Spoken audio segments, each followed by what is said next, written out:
Hello, everyone.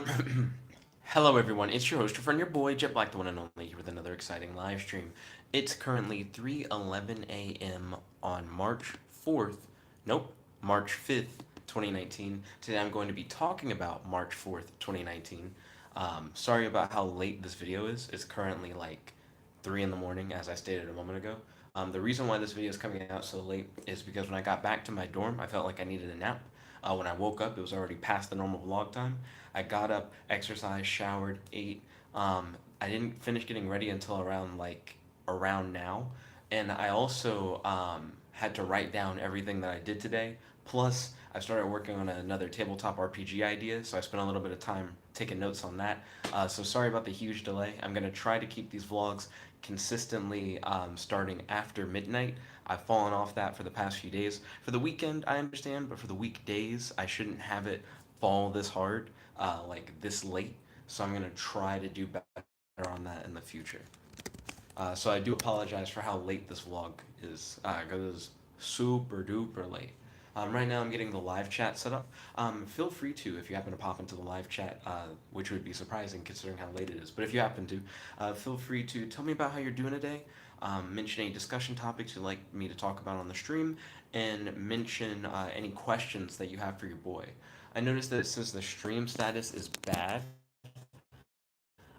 so real quick, Wi-Fi is on, so I don't know why the stream signal would be like bad. But I apologize if you guys are seeing it be choppy or if there are any skips or anything like that. I'm dependent on the school Wi-Fi for these streams, so if the school Wi-Fi happens to be having any like weird issues and isn't working right, then that will directly affect like the quality of the stream, and there's not much that I can do to like control that or try to make that better. So I do apologize for that inconvenience. Let's see. Oh, nice. The stream status just changed to good. It like straight up just got better. So that's great to hear. Let me see. Right now I'm editing the description box. Also, if you happen to be watching this like post, like you're watching the stream like after it's already been uploaded, I still would like to hear about your day and any discussion topics you'd like to talk about or any questions that you have, because I still try to read all the comments I can. So if you have any questions for me or discussion topics that you'd like to talk about, just feel free to bring them up in the like comment section below, and to feel free to tell me about your day, and we can like talk about your day. We can like talk about any of the discussion topics that you have or answer any questions that you have in that comment section. So yeah, I like, even if you don't make it to these streams, don't feel like there's no interaction. Like I still will hit you up, and we can like talk and hang out. Let's see. I forgot to include a few of the links. Yeah, because I still have the links to like Patreon and Amino and things of that nature. Oh, I just realized there must be a new SoundCloud Weekly out. I haven't even thought about music today, really. So I should probably listen to that. I have some homework that I still need to do. So I think after the stream, I'll probably work on that homework. And I'll also probably work on the tabletop RPG thing that I'm working on. I'll probably work on the tabletop RPG part of that first, and then jump into the homework. I don't think the homework is difficult in any way, so I don't think it's a thing where it's like, well, you should do the homework first, because if you don't do the homework, you'll get like screwed over. Like I think I'll be good. Yo, Dragon Ball Superfan 1010, welcome to the stream. It's good to have you. How's your day today? Do you have any questions for your boy? Do you have any discussion topics you'd like to talk about on stream? Right now, I'm just editing the description of the video, so you came like right at the beginning. I started the stream super late because I came back to my dorm and took a nap, and by the time that I woke up, it was already past when we would normally do the stream. So then I like exercised, showered, and ate. And I wrote down some notes for an RPG, and I wrote down everything that I did today. And by the time I finished doing all that, it's like 3 a.m. So yeah, I apologize that the stream is so late. I'm gonna try to do them a little after midnight, like what I normally do. I just need to get back on that like normal schedule. But how are you doing today, Dragon Ball Superfan Tintin? Like, do you have any questions for me or anything you want to talk about on the stream before I start diving into my day? So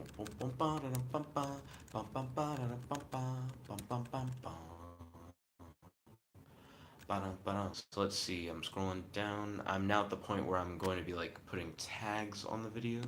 So I'm pretty close to being done with editing because the description is already completely out. Blah, just blah.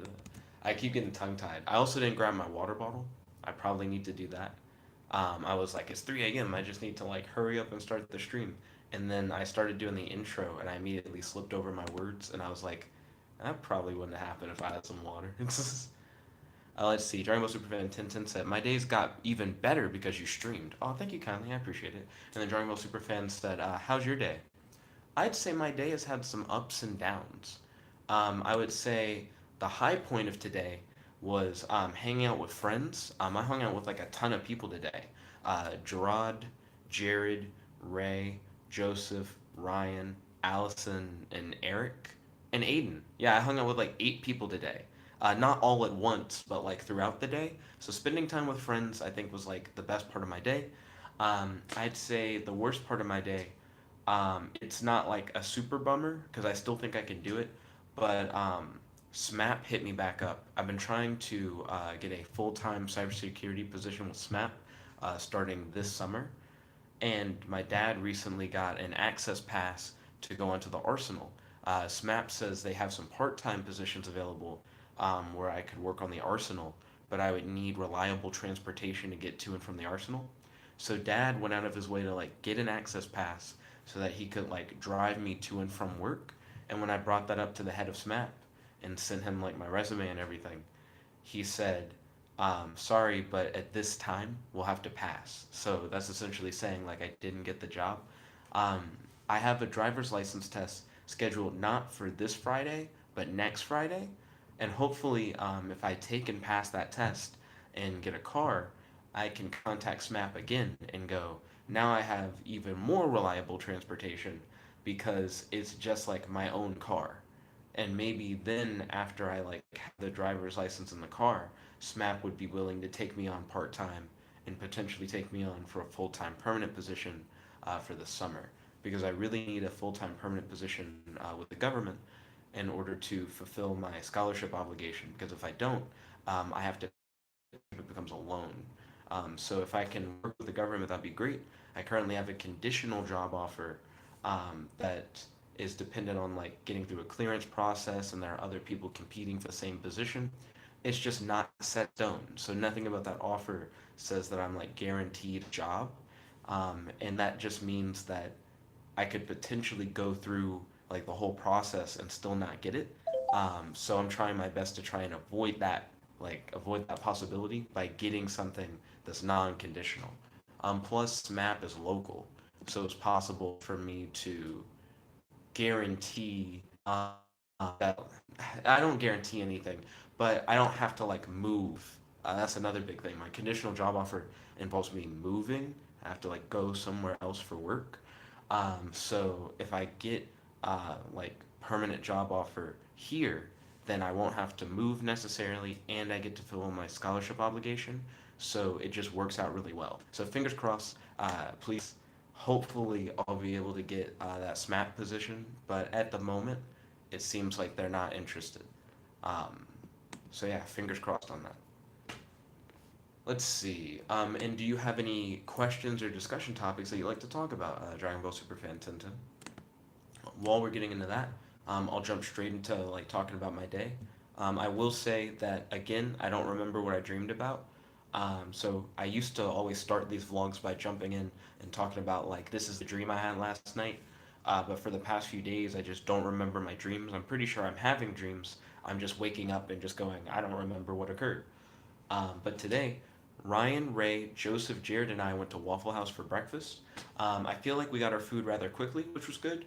There wasn't a lot of sitting space for our large party. I don't think Waffle House was prepared to have so many people come in at once and want to sit together. So it was kind of awkward. Ryan sat like at the edge of like our table with a chair, but he was right in the way of where like the waiters and waitresses would walk by. So I don't know. I felt like it wasn't really convenient for anybody involved, like the sitting arrangement. One of my waffles seemed like it was a little bit more well done than the other, which isn't too bad. It just seemed weird. The consistency, I guess, was off between the two. But I did really enjoy the food. And I did enjoy my time, but I feel like because the party was so big and we couldn't get a big booth, we kind of like sat in a line. we ended up not all talking to each other. You kind of ended up talking to whoever you were sitting closest to, and like that was it. So I felt like it kind of messed with the social vibe of it. But I really enjoyed the food as always. Waffle House used to be my favorite restaurant before Cookout took its place. I just go to Cookout a lot more. Cookout I feel like has really good prices, and they have like the best milkshakes in town. So I mean, who's gonna argue with that? But Waffle House is still great. I had a double waffle topped with like crushed apple pie. So I had them like not cook the apple pie. I just had them like give me like the cold slice. So I had like two waffles, took the apple pie and like crushed it with a spoon, and then I got a large order of bacon, and I like ripped up the pieces of bacon and like topped it over like the dish, so it's just like one big like meal. And that's what I have for my one meal for the day. I even made a post of it. You can find that on the channel under the discussion tab. You can now do posts that include like pictures and like words. So I posted a picture of the double waffle topped with crushed apple pie and bacon. It really needs a name. I don't have a name for it, but I posted a picture of that on the channel if you guys actually want to see it. Let's see. And then Dragon Ball Superfan Tintin said, "I've seen the picture. Okay, ballin'." So after that, Ryan and I played Lego Worlds for a while. While playing Lego Worlds, I received a message from my dad where he was talking about how he now has access to the arsenal. So I got really excited about that. And I sent the head of SMAP a message. As I already mentioned, that ended up not turning out well because he was just like, we're not interested. But hopefully, once I get my driver's license in a car, the head of SMAP will be interested once again in me potentially working for them and potentially working for them full time starting this summer. So fingers crossed on that. Um, and then the next part was me talking about sending the email. So I'm gonna move past that because we already know what happened. I sent an email to EmoShape asking about the sponsorship opportunity. So for anyone who's not aware, EmoShape is a company that's designed the emotional processing unit, which is a chip that you can put in technology that allows for the tech to be able to like feel emotions, have its own thoughts and opinions, and to be able to like talk to you and understand you in like English. So you can just speak with it like how you would speak to a normal person, and it can react to what you say. But they claim that it's like sentient, like you can make any device you want into like a sentient thinking feeling being. And they have a device called the Exolife that's designed to do that, but for video game characters. Recently, I've been in talks with EmoShape about potentially using their technology on a project. And then they were like, hey, we can sponsor you and give you this almost $5,000 piece of tech for like little to no money for you to design a game demo for us so that we can like use it. So I've been really excited about that. And I finally got an email back from EmoShape today saying that the CEO of EmoShape is totally down. He's like, yeah, like I've approved your sponsorship. I'm gonna send you more details in like an official document tomorrow. So that's today now. So later today, I should be receiving an email from EmoShape uh, concerning like how much it's gonna cost. They've already told me the price. It's gonna be like $189 for what normally costs like around $5,000. So I'm getting like a huge discount. Even though I don't go to college for game design, like that's not what my career is. I'm really excited that a company has shown interest in like a project that I want to develop, and that they want me to create like an official demo for a product to show off its capabilities. I'm going to be finally able to create games that have like sentient thinking, feeling characters, which I think is very interesting. It feels like something straight out of like a sci-fi show, and I'm interested to see if like the hype is truly deserved, and it's cool to just have access to like cutting edge future tech. Your boy Dragon Ball Superfan Tintin said that's lit, bro. Oh, thank you kindly. I appreciate it. Um, so even though the emo shape thing, sorry, even though the SMAP thing hasn't worked out yet, it's cool to know that the emo shape situation has worked out because now I can add that sponsorship to my resume, and maybe the next time I hit up SMAP asking about a full time position, I can say like, since the last time we spoke, not only do I have like a driver's license and a car, but I also am working on like a project for like a big company, and I have access to like cutting edge technology, and I've learned a lot more about artificial intelligence. Like I should be able to contact the head of SMAP within like the next 2 weeks and have like way more credentials to like add to show like, hey, I'm good at what I do. I'm now working on like this programming project for like a big company. And now I'm able to like reliably get to and from work, and maybe that'll help increase my chances and be able to work with SMAP sooner rather than later. So again, fingers crossed. I'm really hoping that I'll be able to get like a full time permanent position with SMAP starting the summer. I just have to keep working at it. So Rayking cheated on today's fan poll. He had a fake account called Goku1234 Goku1234, and he used it to bolster his own vote. If he hadn't have used that fake account, I don't think he would have won the fan poll. At first, I wasn't sure whether or not it was a fake account or not, so I just kind of went with the flow and said, well, I guess Dueling Book got enough votes to win. And then as the Dueling Book stream continued, I kept talking to Rayking about it, and he eventually admitted that like he did cheat and that it wasn't like a real vote. So I kind of shamed Rayking for cheating. He wanted me to look at his like custom cards that he made, and I was like, I'm gonna look over some custom cards, but I'm not necessarily gonna look at like your custom cards. Please don't cheat again. Like I'd prefer if you like didn't do that. Um, but we looked over, reviewed, and discussed some custom cards, me and Ryan, based on Naruto and based on Digimon. The Digimon custom cards are really cool, but a lot of the support for those cards wasn't finished yet. So we just they mention a lot of cards that there we weren't actually able to see and read, so it's harder to tell what things like how good the deck is, I guess, because the cards we're reading depend on cards that don't exist, so it makes some of the cards seem funny. Naruto cards that we read for the most part were really bad. I think we looked at the Hidden Leaf archetype, which is like a custom Naruto archetype, and all the cards seem shitty except the field play spell card, which made all the cards better. And then we were like, oh, like that's how this is like playable. Because otherwise, this archetype was looking like garbage. And like the last card we saw was the field play spell card.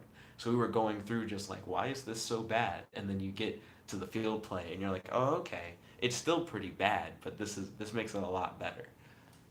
Um, so after we looked at some of those custom Yu-Gi-Oh cards, I went over to my friend Allison's place where we played Eric's tabletop RPG, which was called Luft, for the first time, and we played that with Gerard and Allison and I as players, and Eric as the dungeon master. This was Eric's first time DMing a campaign. Luft is a tabletop RPG based off of a series of books that Eric has been writing. He hasn't been publishing his books or anything, but he's been like writing out this huge winding story about like this world that he's created, and he's created the entire world in Minecraft. So like all the key locations from his stories, he's like made into like massive castles that you can explore in Minecraft. He also has come up with like a ton of like monsters and creatures that exist in the world, which he's made into trading cards. So whenever there's like a monster that shows up, he can pull a trading card from a deck and be like, this is what the monsters look like. And whenever we travel to a new location, he can like zoom the camera to that location in Minecraft. And when he says you like turn a corner and you see something, you can like actually see it on the screen in the game, which is like really cool. Also, it has like some of the best combat that I've ever seen in like a tabletop role playing game. I straight up told Eric like I'm gonna have to steal this combat system because this is like legitimately like the best combat that I've ever seen. Essentially, everybody acts at once in combat. So everybody does like their attacking and defending and targeting like who they're going against all at the same time. So the players do it at the same time, and the enemies do it at the same time. And it's done in such a way where it's not really possible for you to like accidentally interrupt what someone else is doing or to slow down the flow of combat, as long as everybody is like rolling the dice and writing down like the results, then combat just goes really quickly. Because each round you roll to attack and you roll to defend and then you roll damage. And then it's like if your roll to attack was higher than your target's roll to defend, then you hit them for the damage that you rolled. And then because everybody's doing that, it's easy to just look at all the written numbers and compare the numbers and just go like, this attack went through, this attack didn't go through, this is how much damage this person got. This attack went through, this attack didn't go through. And then, yeah, Dragon Ball Superfan 1010 said the combat sounds lit. It is. Because the biggest issue with D&D combat is like waiting for everybody to do their thing, and because you have to wait for everyone to do their thing and it's not like as streamlined, it just seems like it takes forever. It legitimately seems like um, you have to like sit and wait for them to like roll for their attack, and then they have to like read through all their spells to figure out which one they want to do, and it drags so hard.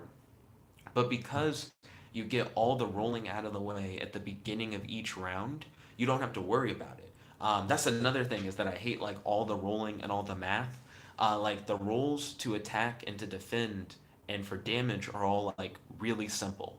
It's like you roll a d20, you add like these modifiers based on like your weapon and like based on your race and based on your character's stats. So it's like simple, but there are levels to it. So it depends on like how strong your character is. And when you're rolling to defend, are you going to try to defend by dodging or by like blocking it? Because you use like different stats for it.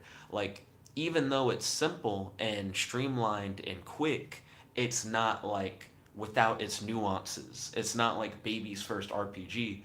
There's still like strategy without it taking forever to do turns, because it's essentially not turns, everything's happening at the same time. And then because all the rules are done at the beginning of the round, so you already know like um, how high like the chances that you might hit and how much damage that you might do, um, and you already know like how well your defenses are set up, then you can now just jump into the role play aspect. Like once you know whether or not your attack did hit and you know like how much damage you did, you can accurately describe what your character does. Because in D&D, you normally like describe what your character does, do like the rolls, and then the rolls kind of fuck up what you wanted to do. So now instead of what you originally said you did, you're doing something else. Because you do all the rolls at first, you can now do the role play based around the results of the rolls instead of the other way around, like role playing and then the roles like cucking you. You know what I mean? So that's cool. I really enjoyed my time. The game doesn't have any like alignments, so it's not like you're playing a good character, you're playing an evil character. You just kind of play it the way that you want to play it.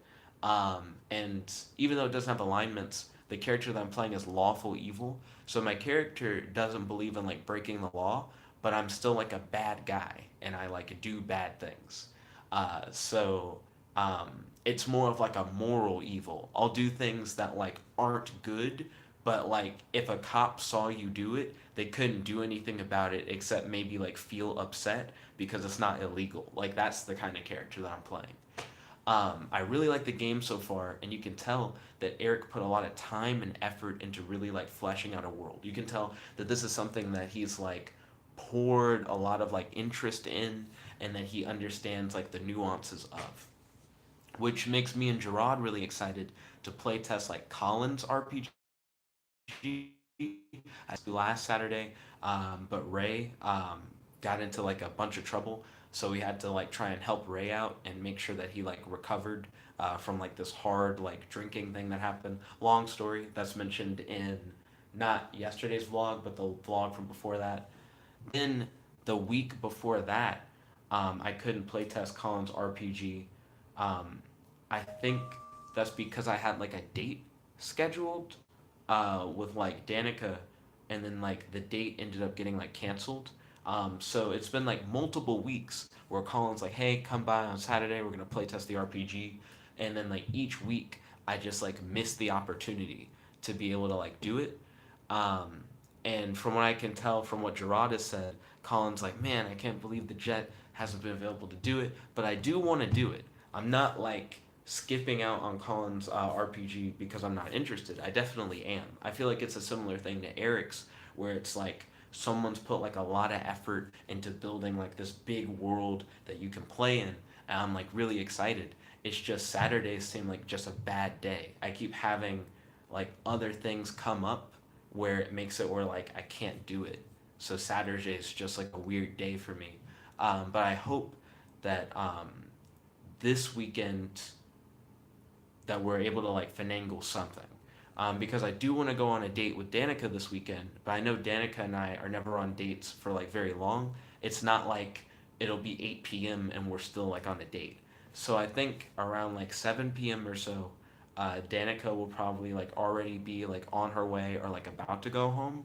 So if the guys are free, I'd like to do like a late night play test of like Colin's RPG. So we could get together like around like 7:30 or something like that, and just like play like late at night on a Saturday, play test Colin's RPG. Then I think that'd be really cool because I do want to do it. I definitely want to do it. Um, Eric's RPG being like the first time he's ever DM'd a campaign, he did like a really good job and had like a really interesting and unique system. Um, I want to see, since Colin is like DM D&D like multiple times. He's like an experienced DM. He knows what it's like to like DM a world for like multiple players and have everyone interact. Now that it's like his own game, I feel like it's a very similar vibe to like the Eric thing, right? Like Collins has the potential to be maybe even better than Eric's, and Eric's was like really good. So yeah, I'm definitely hyped for Colin's like RPG. I just like need the opportunity to play it, and I don't want Colin to feel like I don't want to play it just because I haven't been available. It's just been like bad timing, because I am really hyped for it. I went over to Aiden's to hang out and work on homework after we worked on not sorry after not after we worked on after we played your boy Eric's RPG. So me and Aiden were hanging out, but I pulled out my laptop, but I never ended up doing homework. Aiden and I went on like a big like conversation chain where we were talking about like different topics until eventually Aiden's like, "Well, I gotta work on like studying for a test," and I was like, "Cool, now I can like start working on my homework and we can like work and like talk, but still like focus on working." And then Aiden's like, "Nah, I think we'd probably just talk the whole time rather than doing homework." So he was like, "I'd like you to like dip, but we can like hang out later, so I can like focus on like studying." Because he's like, the test that I have tomorrow isn't just like a small test. He's like, if I don't pass this test tomorrow, I'll just like fail the course because the test is like worth so much. So I'm like, I understand. So I like packed up my stuff and went back to the dorm. So when I got back to the dorm, I was like, well, before I was like ready for action to like work on homework, but now that I'm back here, I think I should like take a nap for a bit. So like I lie down, and then by the time I wake up, like I said, it was past the normal vlog time. So I was like, ooh, I gotta like get ready. So I got up, I exercised, I showered, and then I ate my one meal for the day. But I didn't finish getting ready until around like 3 a.m., which is now like 40 minutes ago. But I also had to write down everything that I did today so I could put it in the description. And plus, I started working on a tabletop RPG idea. I think I skipped over one thing that I didn't write down when I was writing everything I did today. I'm now monetized again. So back in the day, I used to make money from YouTube. There were like ads on my videos, and these ads more or less made it where like I made revenue from YouTube. Like I've received checks from YouTube in the past from making money from my videos. Now, after YouTube like changed their policies, I had to kind of grind to hit the new conditions that you needed to meet in order to become a YouTube partner. So I had to get like 4,000 watch time hours within like the last 12 months, and I had to get like 1,000 subscribers. And now I've reached all those milestones that I needed in order to like be considered to be like a YouTube partner again. And YouTube hit me up today, and they're like, "Yo, you're a YouTube partner now. What's up? Now you can start making that money." So you guys will probably end up seeing ads now, like on the videos. You may or may not have already seen ads on some of the content. But yeah, the channel now actually makes money. So now that I think about it, I didn't think about it until just now. There are probably a few features that I haven't activated, but I kind of need to now that I have monetization. So, yeah, I need to enable Super Chat. So now Super Chat is just going to be a thing that you guys will be able to do. Oh, wow. Super Chat has like a whole thing that you have to like sign. So, real quick. That's interesting. So, because it's not just a terms and agreement where you like just check a box. Let's see, I wanted to hit accept, but it's like put in your title and put in like your company name. I don't think there really is a company name. So for title, I don't know what they mean. Like, do they mean like Mr. or do they mean just my name again? For company name, we'll just write my name again because I don't have like a real company. Okay, and then title. I really don't understand what they mean by title, but I can't hit the accept button. So I feel like I have to fill in something for title. Oh, let's see. Your boy Dragon Ball Superfan 1010 said hashtag Jet Black YouTube partners. Mm-hmm. Um, brand features, commerce content, licensing, marketing assets. Like it's like a big contract thing. Um, I don't know what the fuck title means. I really don't.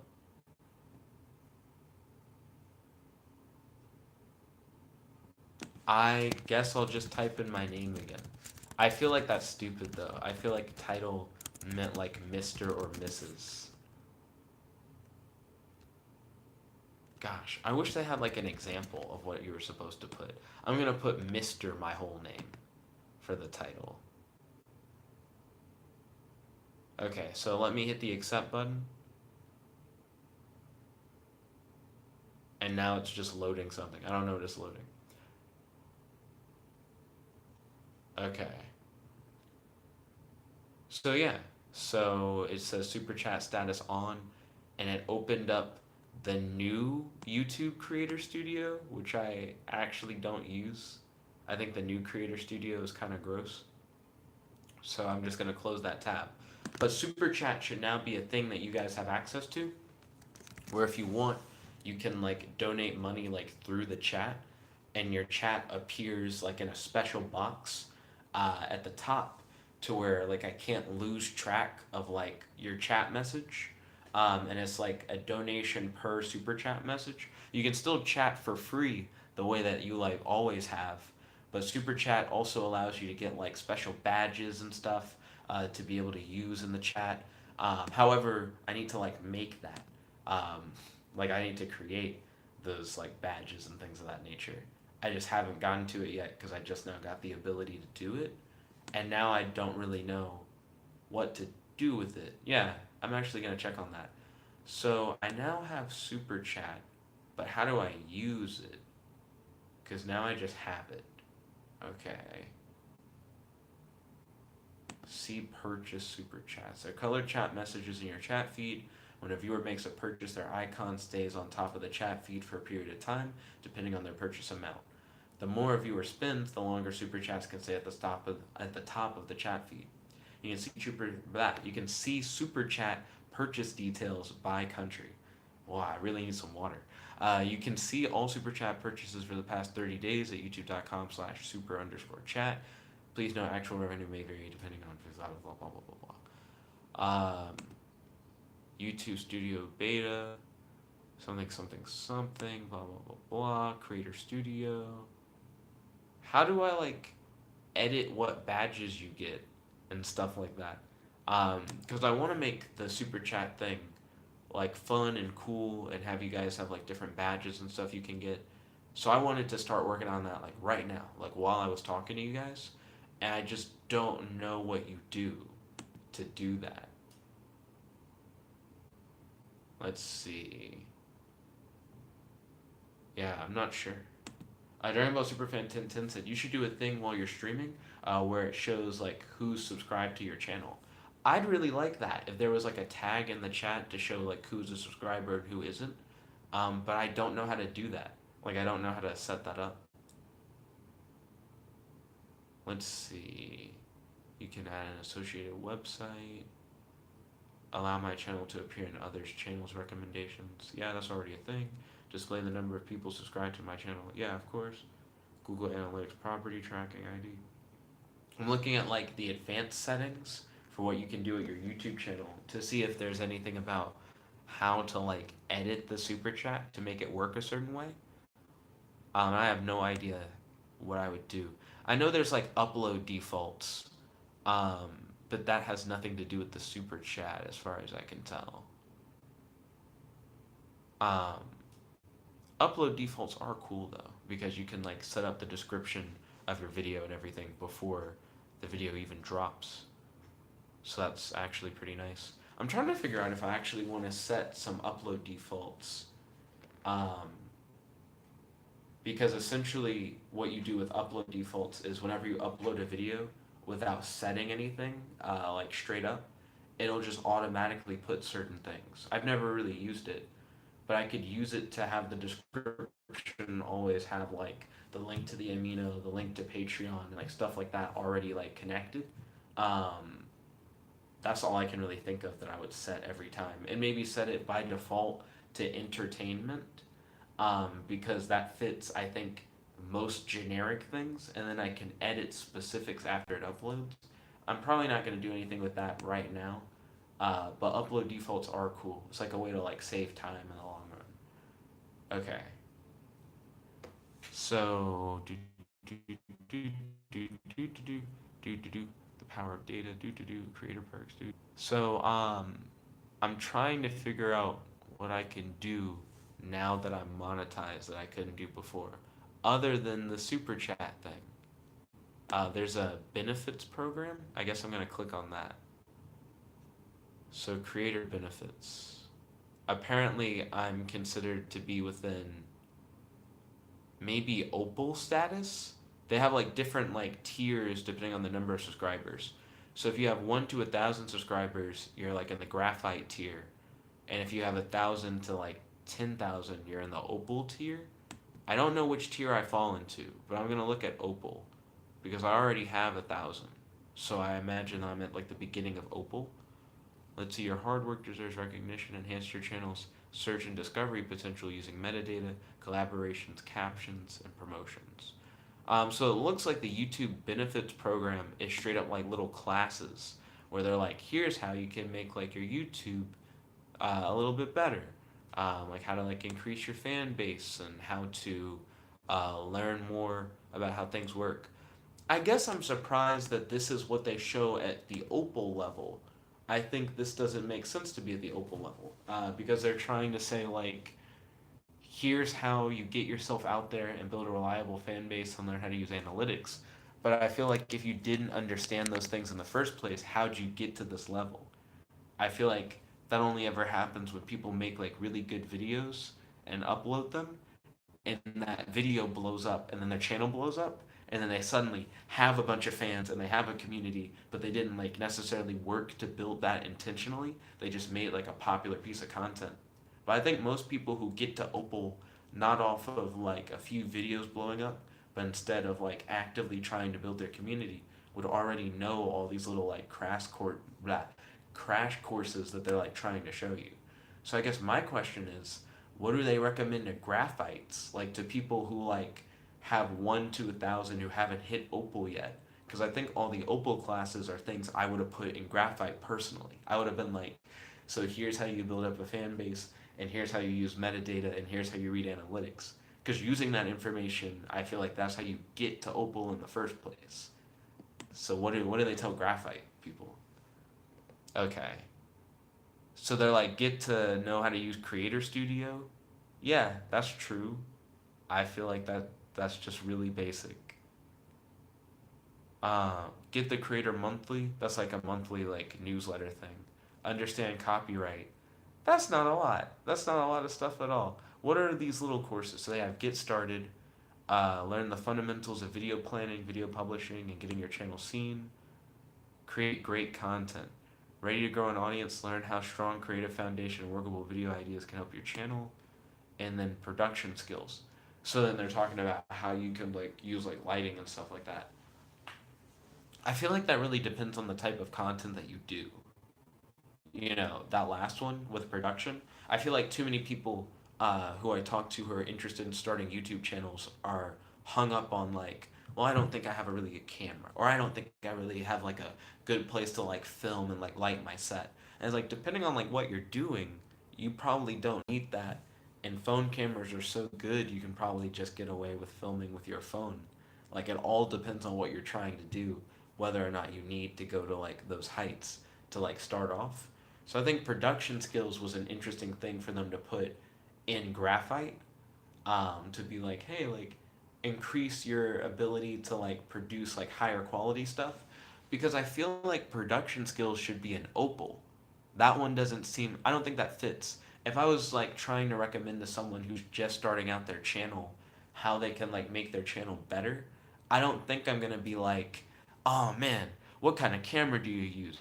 How is like the lighting in your shot? I'm gonna assume that like you probably have like a basic level of equipment, and that that's adequate for whatever you're doing.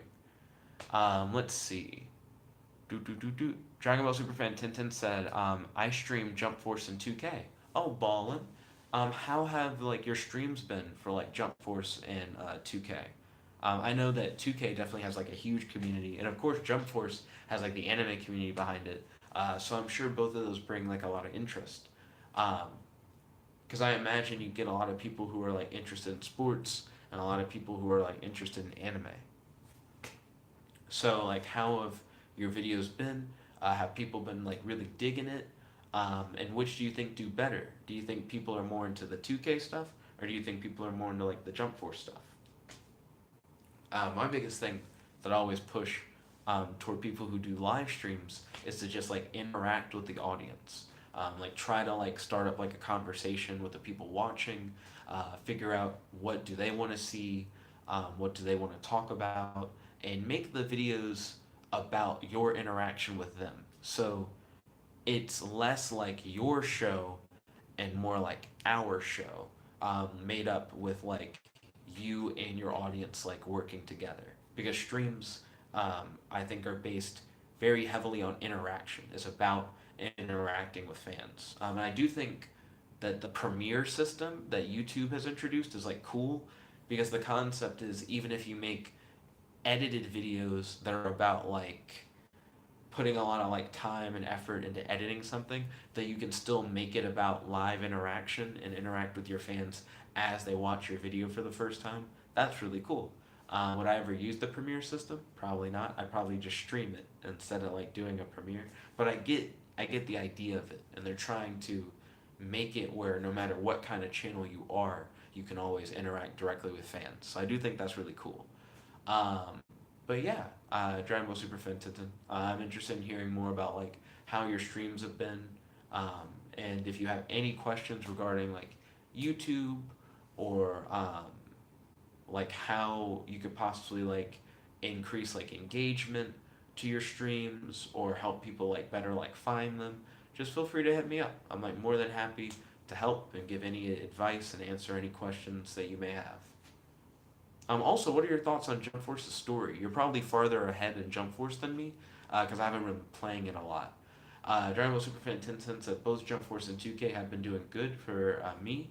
Most of them really dig Jump Force. Okay, so it seems to be more of like an anime crowd that you're gathering than like a sports crowd. I think that makes sense also with your name. I feel like when people find your channel and it says like Dragon Ball Superfan 1010, it makes them say like, oh, this guy's like into anime. It's like a really like cool anime thing.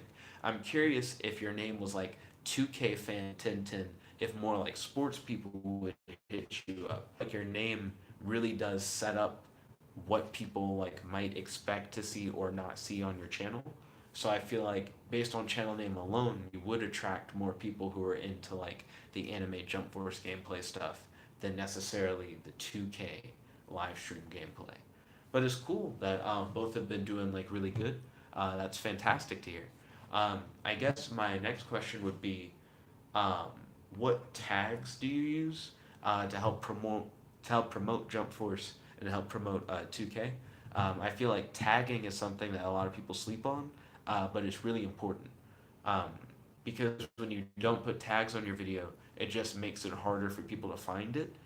Because your tags will determine what people can type into the search bar to just stumble upon your video. And I feel like that stumble upon factor is like really important. I also think YouTube takes tabs into account, not tabs, tags into account when they try to recommend videos to you. When it's like, oh, well, you've been watching videos about this and you've been watching videos about this, so you may want to see a video about this, and they like pop something up. Um, I think part of the way that like YouTube's AI is able to determine what you may or may not want to watch is because the videos that you're watching are tagged similarly. So I feel like tags are like really important for helping like build up your videos and making them easier for people to like find. So I definitely would recommend like using tags if not already. Jump Force is a really easy tag in general because you can just list a whole bunch of anime characters and it would still. I don't recommend overfilling your tags with like anything that's like not necessarily needed, but I know for Jump Force, I'm pretty sure I have like One Piece as a tag and like Dragon Ball as a tag. Because Jump Force has so many different anime properties in it, you can just start naming anime properties, and then when people look up those animes, they have like a higher chance of also running into like your Jump Force content. So Jump Force is really good for tags, like most def. So if you're not putting like a good number of tags on like the Jump Force streams, I highly recommend just increasing it to like a few more. And you don't have to name a bunch of characters, but just naming like the different anime shows, I think would be like pretty cool and make it easier for people to find it. Also, category. I think category is really important, and that's something that people sleep on as well. So, categories are important for your YouTube videos because I do think tags are like one level of it, but category is the other. If someone is watching a video that's more of like a discussion video versus like changes how YouTube is looking at content. So if you have like the wrong category set for jump set a category that was like gaming and then put the name Jump Force as I'd probably do the same thing for 2K. Set it for gaming and then like type in the name for that particular 2K game that you're playing, because it just makes it easier to find. A lot of times with video games, I just think gaming is like the best way to go, unless you're not straight up playing the game. You know, sometimes if you're just talking about it, maybe it's like entertainment. If you're doing like a little like skit or like an animation about it, then like maybe it goes in like film and animation. You know, um, but I think setting the categories for videos are important because that is another like determining factor in whether or not YouTube may or may not recommend your video to other people. Um, so definitely make sure that you're like setting your tags correctly and that you're setting up like the categories and making it easier to find your game. I think YouTube, at least with the YouTube gaming, which I know YouTube's getting rid of, YouTube gaming would search a particular game and it would show you everyone who's like currently streaming that game. But YouTube doesn't just inherently know that you're like streaming a game. Like you need to like go into like categories and say like gaming and like put the game that you're streaming so that YouTube is aware, so that it's easier for them to like find your content. I've had people stumble upon my channel who are like I searched like vlog on like YouTube, and then I searched within the last few hours and I saw that you like had a stream that's up, and that's how I like stumbled upon you. But that works because of the fact that like I use the category people and blogs, and in my tags I mentioned like vlog, hangout, blog, you know, da da da da. There are like a lot of like keywords that like pop out that can like help people search and find my content based off of like their interest. So I would say tags and categories are really important. Also, end screens, I think people sleep on as well. So at the end of all my videos, I try to have an end screen that shows like the channel icon, where if someone like clicks on it, It will like send them to the channel and they can like subscribe. Um, and then I want it to have a video, not want it, but the way that it's set up, it also has a video that YouTube thinks they would like based off of other things that they've watched on my channel. So it's like, hey, YouTube thinks you might want to watch. And then it also has a video where it's like my most latest upload. So it's like, hey, this is like the newest thing that I've done. So by setting up an end screen, you encourage the viewer to like watch more. And you're hoping that like the YouTube one lets them like explore because it'll be like, hey, we think you might want to watch this video that they did based off of other stuff. So it's supposed to like help them like explore and get deeper into your channel and figure out whether or not they like your content. Well, the other one that's like the latest upload, like the newest thing on your channel, is to help people who are like fans know that there's new stuff to watch. So while you're watching a video, if it hits the end and it's like, oh, he did like a 2K stream. I didn't know that he did like another 2K stream and like see like the latest stuff that you're doing. Regularly scheduled uploads and streams are also really important. By telling your fans, hey, you can expect to see a video like at this time. Make sure that you like stay tuned, tune in at this time so that you're like able to watch it.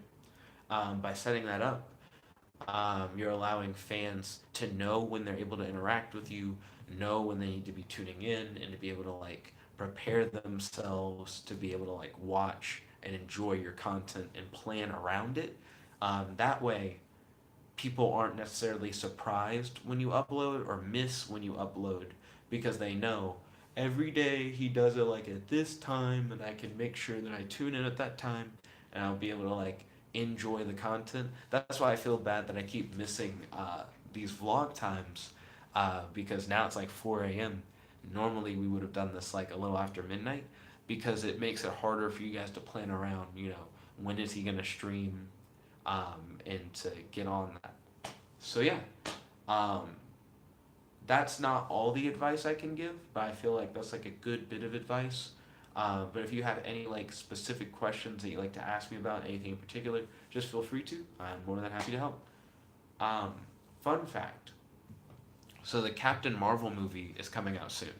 I don't remember what date is for Captain Marvel, but we're about to find out. So March 8th is the release date for Captain Marvel, which means that Captain Marvel's movie comes out in 3 days. So in 3 days, Captain Marvel drops. But I'm having trouble getting excited for it because I just don't know a lot about Captain Marvel. I read a lot of DC comics, so I know a lot about DC Comics characters. And in Marvel, like my favorite character is like the Sentry, so I don't read too much Marvel at all. So I'm like, if I'm gonna get hyped for Captain Marvel, I should look into her character and learn a little bit more about her. I've read a little bit of her biography page that she has on Marvel.com, and the way she got her powers is crazy. So I'm gonna share that with you guys in a moment. Mad Turkey Productions said, "Dude, there's a shadow behind you." Well, I mean, that's just how like life is. You know, shadows are behind everybody. Well, I mean, if you're in the dark, not necessarily. You're just like surrounded by darkness. But if there's a light source and there's you, and the light source interacts with you, you know, there's gonna be a shadow. So the way that Captain Marvel got her powers, apparently, is before her there was like a guy who was Captain Marvel, and while he was fighting a villain, Captain Marvel got shot by something that was called like it's not a psycho magnifier, but something like that. It's more or less the idea that it brings your imagination to life, is what it does. It's really dumb, but it also sounds overpowered. But she gets shot by a device that brings her imagination to life. And subconsciously, she was like, I'm jealous of Captain Marvel. I wish I had his powers.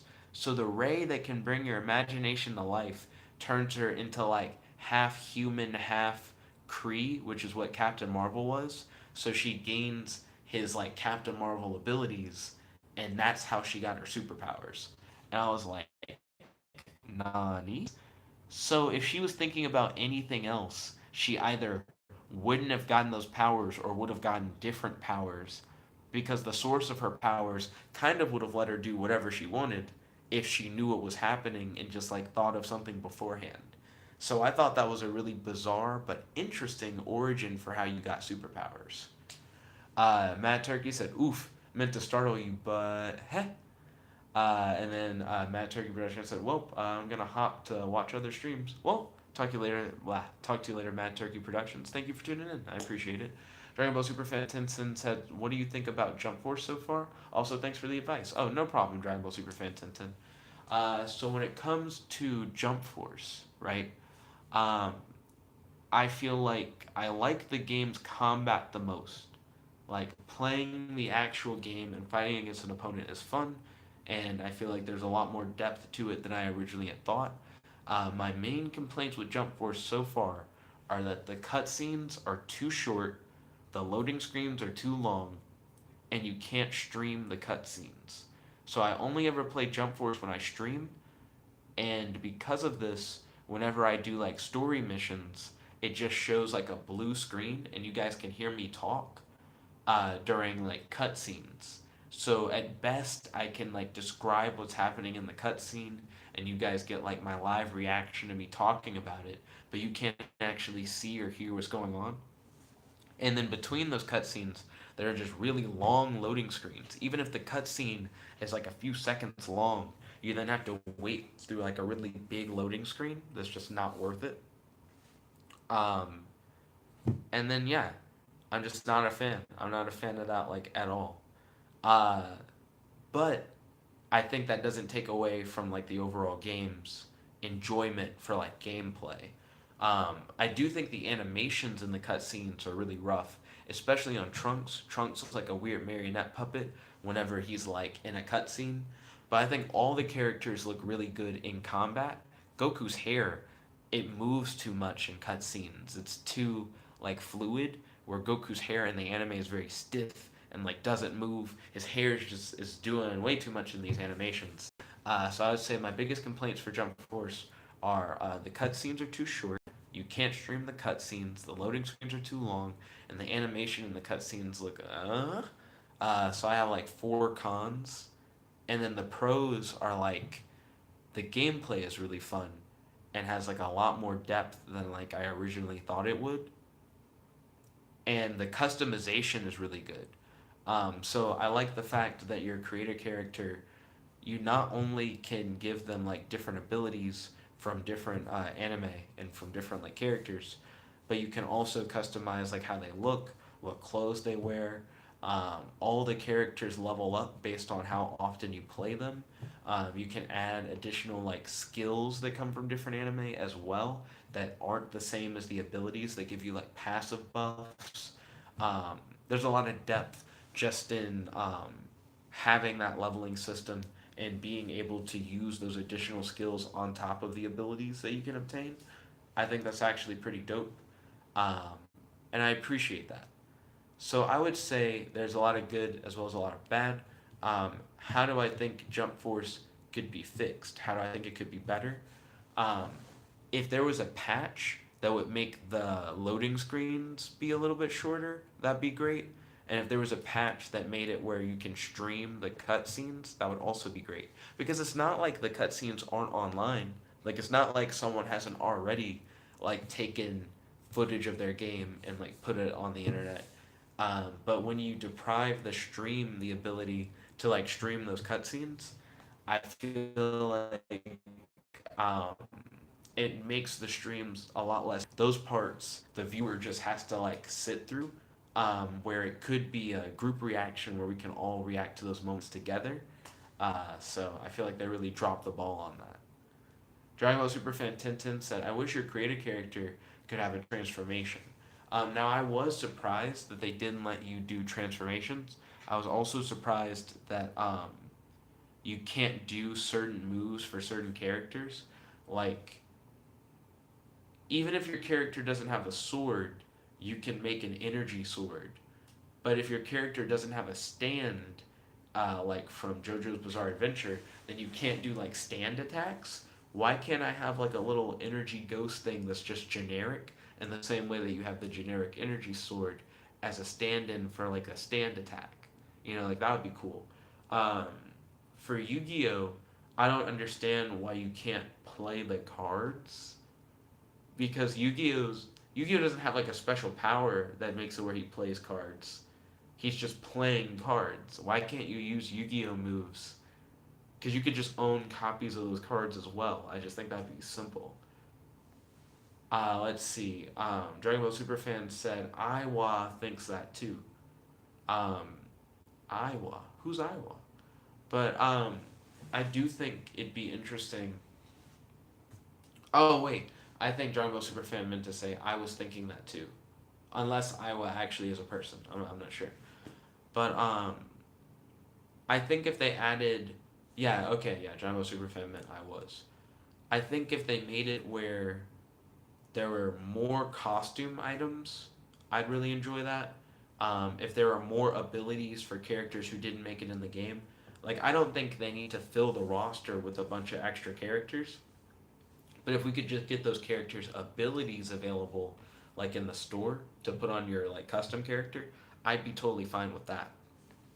Because I still want to be able to use abilities from different shows without necessarily having those characters. And if people want to like play as those characters, they can have their abilities and costume options available to where you can like dress up as like your favorite characters and you can use your favorite characters' abilities without them necessarily being in the game. I think that's perfectly fine.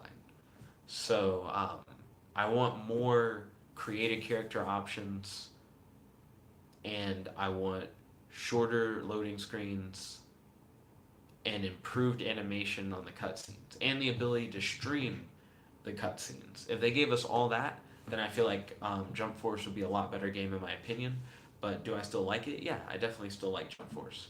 The next fighting game that I'm planning on buying is either going to be Mortal Kombat 11 or Power Rangers Battle for the Grid. It really depends on which one comes out first. Power Rangers Battle for the Grid, I think, looks bad graphically, but I think will be like a fun, like not serious fighting game that I think will be like simple but still like enjoyable to play. So I'm excited for that one. Also, it's only going to be like $20. I don't feel like I'm losing money getting it because even though I think it's not going to be graphically that good, and even the animation doesn't look that good for it, I still think it'll be fun to play like a Power Rangers fighting game. And I think it will just be like a turn your brain off and like have fun kind of game that you can easily play with guests because I don't think it's going to be like too complex for people to understand and have to like get around, but still interesting enough for you to want to play different characters who do different moves. So I'm excited for that. And then Mortal Kombat 11 I think is going to be dope because you're going to be able to create your own custom character variations and change your different like weapons and costume like colors and items and set your special moves. Mortal Kombat 11 is really cool specifically for that custom aspect. That's what I'm most excited for that game. So really hype all across the board. I do think I do need to end the stream now, this particular stream, because I need to work on homework and I want to write down more ideas for a tabletop RPG that I'm working on, where I am straight up stealing Eric's combat system. I am gonna like do my own tweaks. I'm gonna add stuff like shield durability. And I'm gonna change how like character stats work and things of that nature.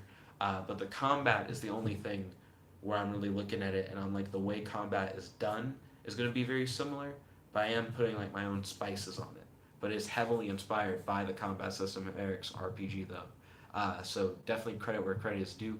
Inspiration comes from Eric's RPG's combat system, but I am going to like make some tweaks and kind of make it my own. But I'd like to thank you all for watching. If you like this video, make sure to smash that like button, favorite, comment, subscribe, and ring that notification bell to be notified whenever we do these live streams. Stay tuned. I am going to do the fan poll stream right after this. That's going to be relatively short, though. I'm just going to be like, hey guys, vote, you know, check the description. Thank you for watching. You know, more or less like that. Your boy Dragon Ball Superfan 1010 said, okay, good night. Have a wonderful night, Dragon Ball Superfan. Feel free to, if you haven't already, smash that subscribe button and share this video with a friend. That way they'll be able to join the Nickabenson Nation and we can help grow the channel to be even bigger. Yo, shout outs to Dragon Ball Superfan 1010. Shout out to Mad Turkey Productions. and I believe those are the only people who tuned in. I did start the stream really late, so that's understandable. Thank you all once again for watching. This show is your friend, your boy, Jet Black.